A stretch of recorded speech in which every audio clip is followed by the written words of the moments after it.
We're going to explore one of the most fundamental AWS services by building production-ready, real-time serverless chat application. Traditional web applications rely on request and response model. A client sends a request, the server responds, but real-time systems require something more.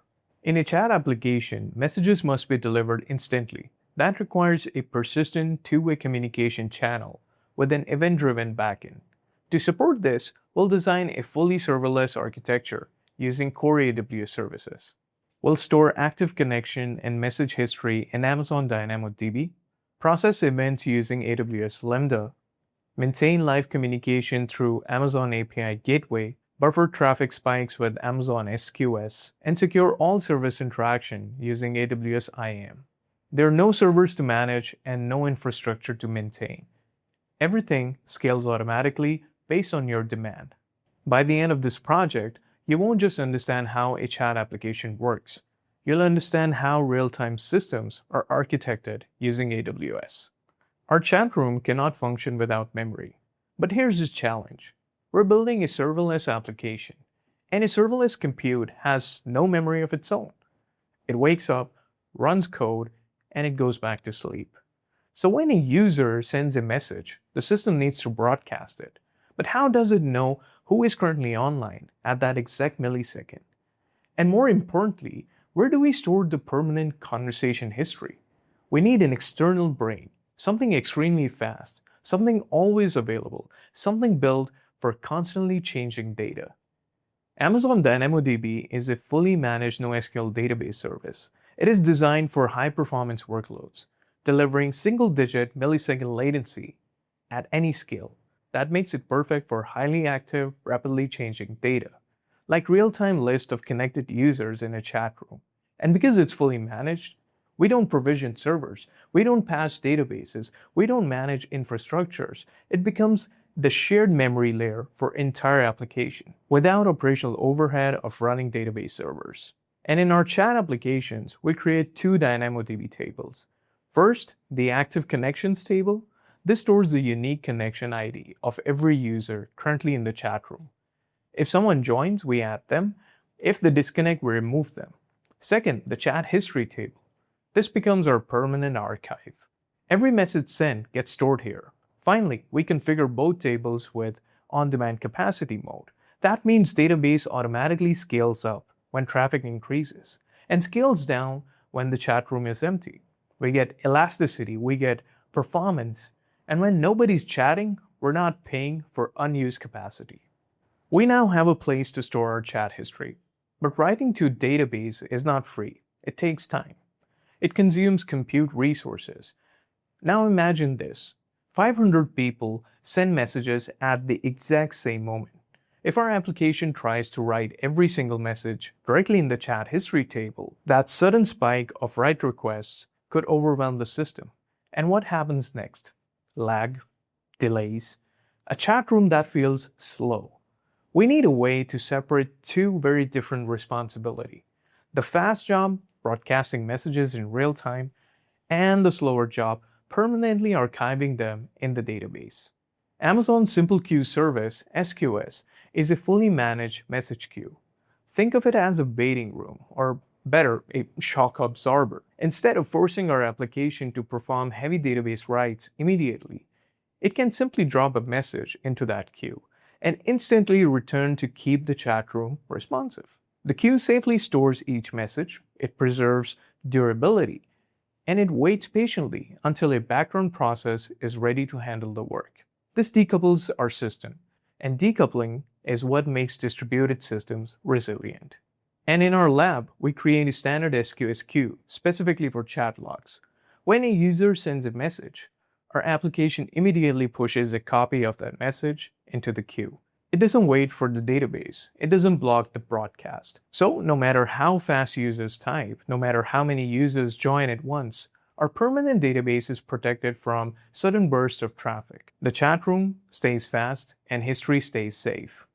Okay, our database is ready, our queue is ready. Now it's time to build a compute logic that will actually use them. But before we write a single line of code, we hit a security wall. By default, AWS services are completely isolated.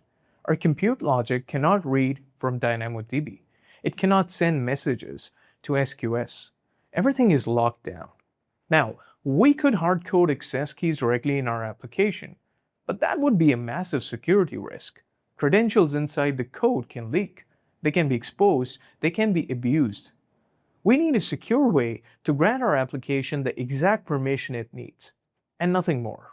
AWS Identity and Access Management, or IAM, controls who and what can access our cloud resources.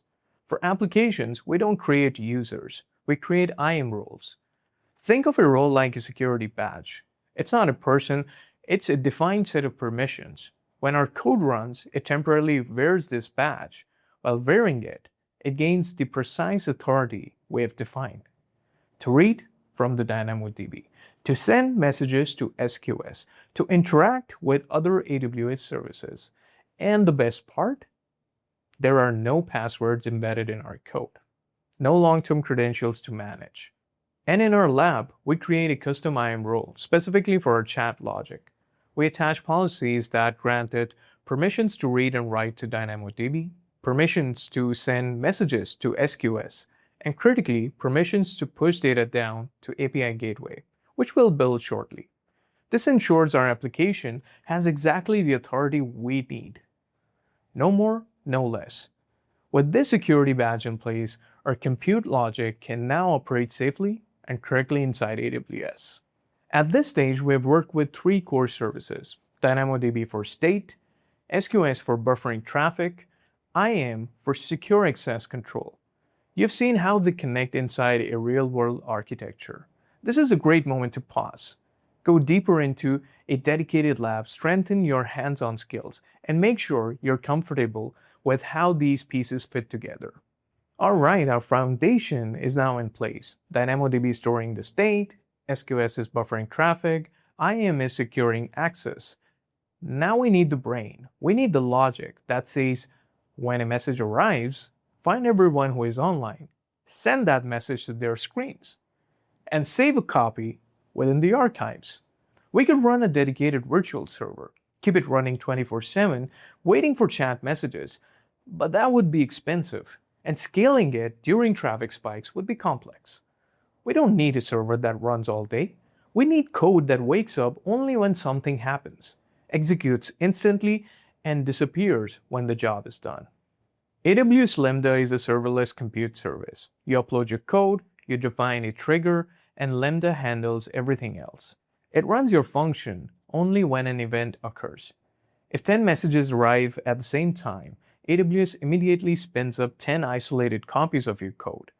Each one processes its event, each one completes independently, and when the work is done, they shut down automatically. No servers to manage, no scaling rules to configure, just event-driven execution. And in our lab, we create 2 Lambda functions, both wearing the IAM role we just built. First, the chat handler. This is the main brain. When triggered, it queries the active connections table to find everyone currently online, broadcasts the message to each connected user, drops a copy of a payload into our SQS queue for archiving. Then comes the second function, the chat archiver. This function is triggered by SQS. It runs quietly in the background.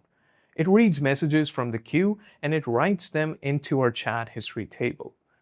Because of this separation, our broadcast logic stays fast, our archive process stays controlled, and our database remains protected from sudden traffic spikes. Okay, so our backend is fully operational, DynamoDB is ready, SQS is buffering, Lambda is processing, but there is one problem. Our users are still standing outside. Right now, they have no direct way to reach the Lambda function. We could use a standard HTTP API, but that would mean a user's device has to constantly pull the server, asking every single second, any new message, any new message, any new message, any new message now. That drains a battery and it's kind of complex. It creates unnecessary traffic and introduces lag. What we need is something different. A single open gateway, one continuous two-way connection where messages flow instantly in real time. Amazon API Gateway supports WebSocket APIs. Unlike standard HTTP, a WebSocket connection is persistent, it stays open, and it allows full duplex communication, meaning both sides can talk and listen at the same time. Think of it like a phone call. Once the connection is established, no one needs to keep dialing again and again. API Gateway becomes the switchboard operator.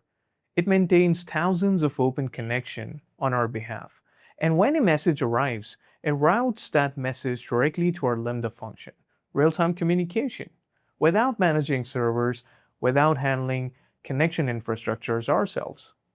And in our lab, API Gateway becomes the final piece, the public front door of our architecture. We create a WebSocket API.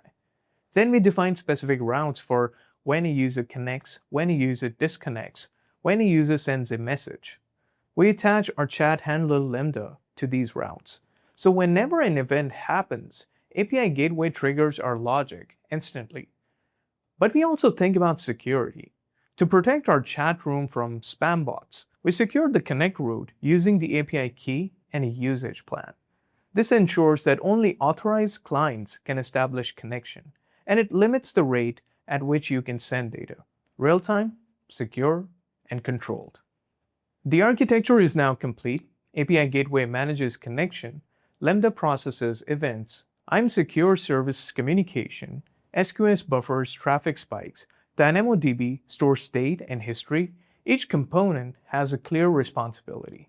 Now it's your turn. Head to the Capstone project and build this entire architecture from scratch.